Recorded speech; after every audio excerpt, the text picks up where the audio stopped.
Hello and welcome to the Understanding Narcissist YouTube channel. This video is I think it's kind of a new direction, and then I'm going to start going into the narcissistic mind kind of as they perceive it, as they see things, how they view the world, etc. I want to start with a question for you, which is, what is a narcissist's favorite and most feared word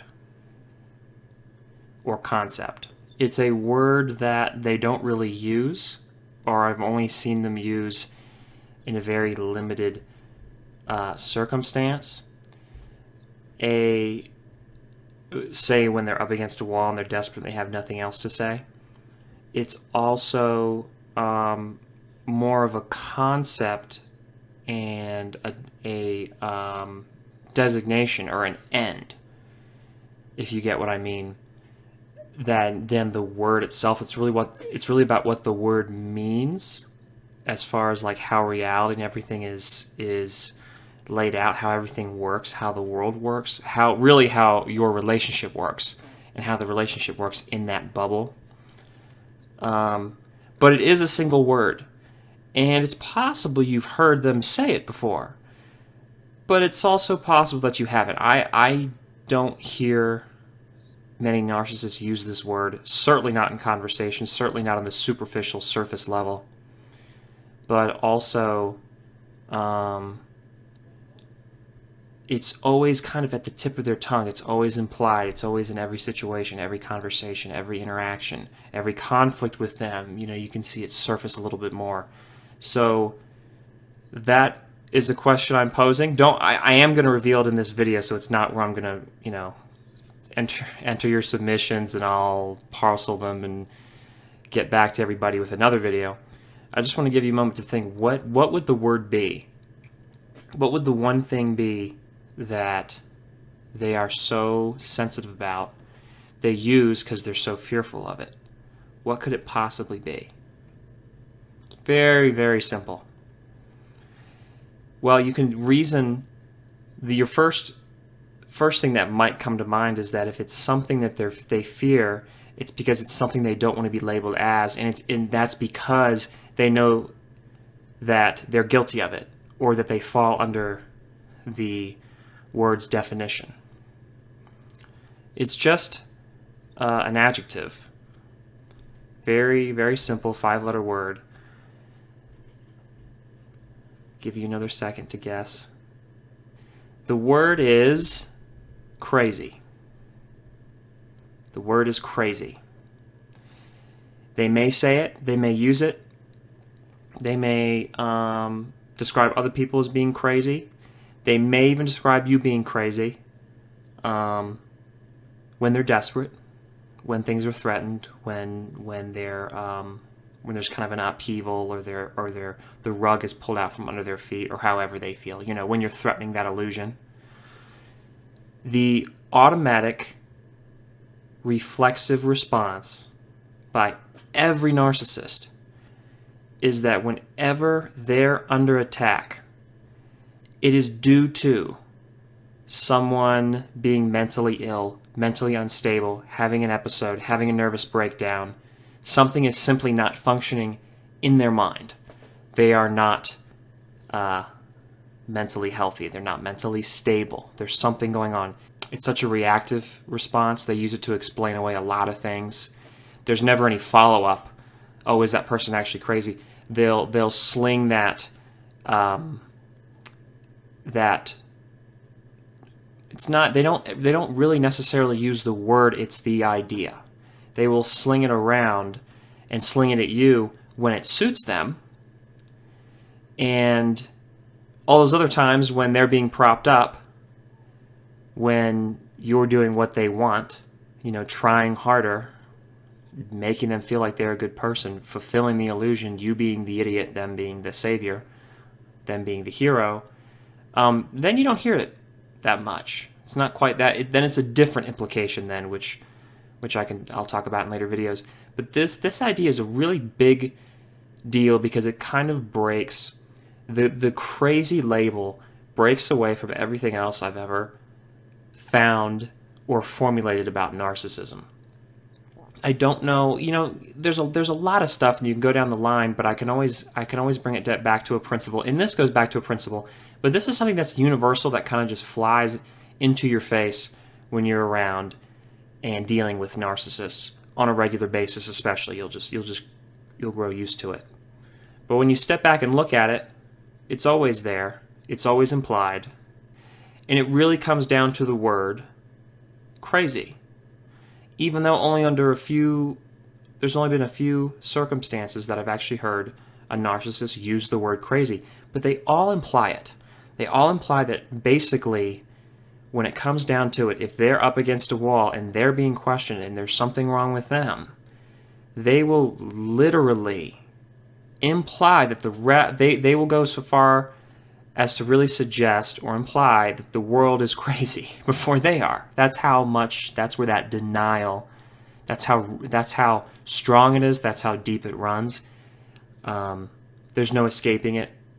It's to the death for them. And they have to believe that there is something wrong with you, with that person, with everybody else. Everybody else is strange. Everybody else is weird. Because otherwise, what's the implication? That there's something wrong with them. It's very simple. It's universal. I see it in every single narcissist in some way or another. They always imply, and the thing is, it's very precise. They always imply there's something wrong with everybody. But it's not just, sure, you're bad, sure, you're incompetent.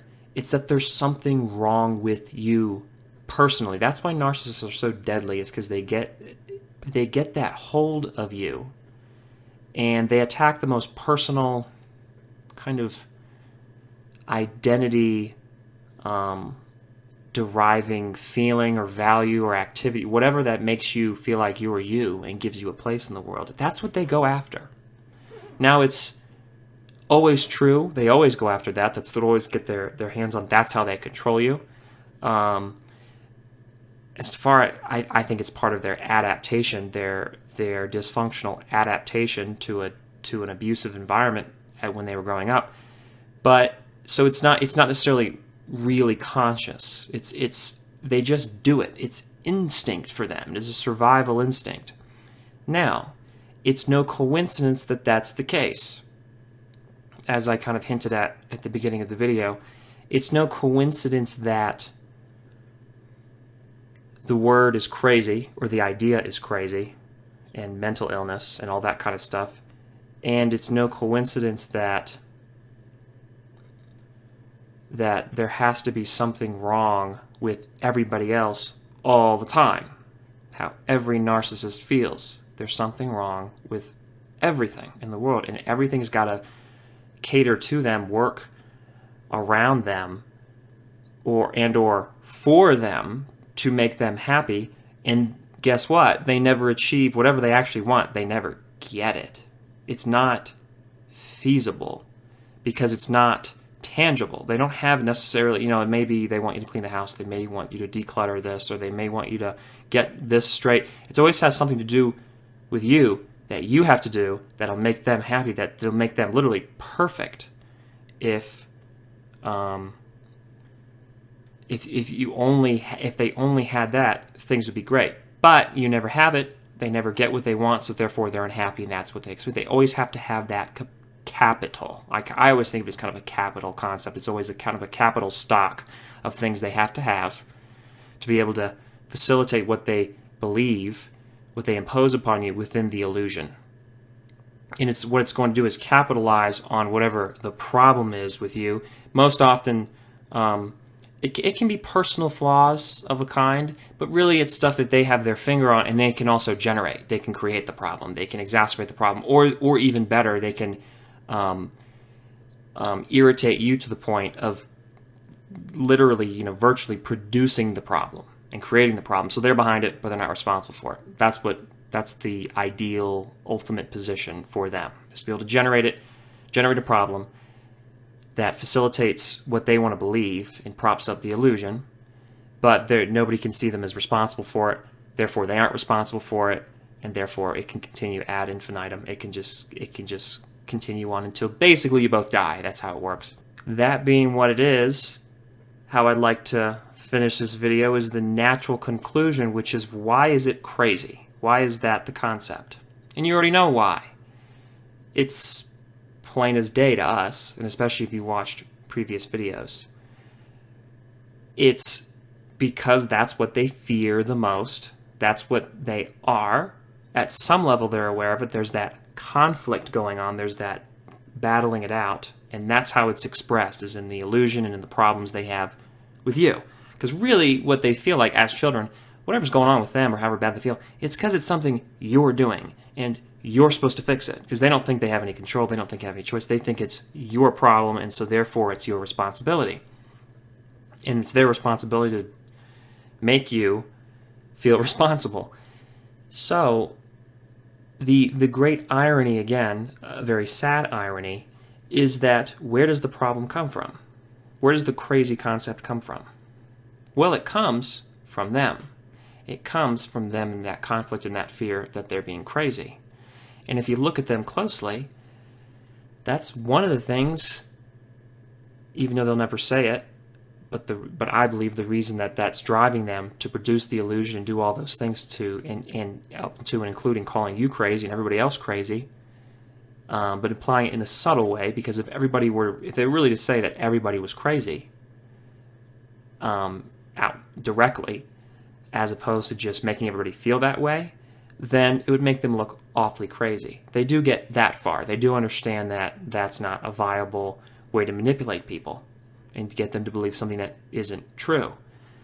So, to get back to the great irony, is what is generating that is the abusive cycle itself.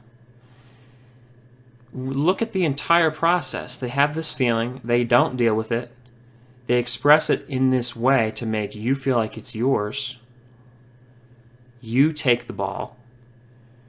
You reflect it back onto them as that is the case, that it is indeed your problem and you're going to do something about it. Now, what's the screaming, how would you describe that process, that dysfunctional, social, emotional, all the stuff that's going on, however you want to look at it? How would you describe that process in one word? Well, I'm not trying to be derisive, but it's crazy. It's very, very crazy. The entire process is crazy. Look at that big loop, that line they throw out to you. Get back, tie you in to something that's totally involved, totally has to do with them and is their problem. But now you're attached to the hip, and then slowly it's relegated, or not so slowly, but slowly it's relegated to you. Now it's your problem.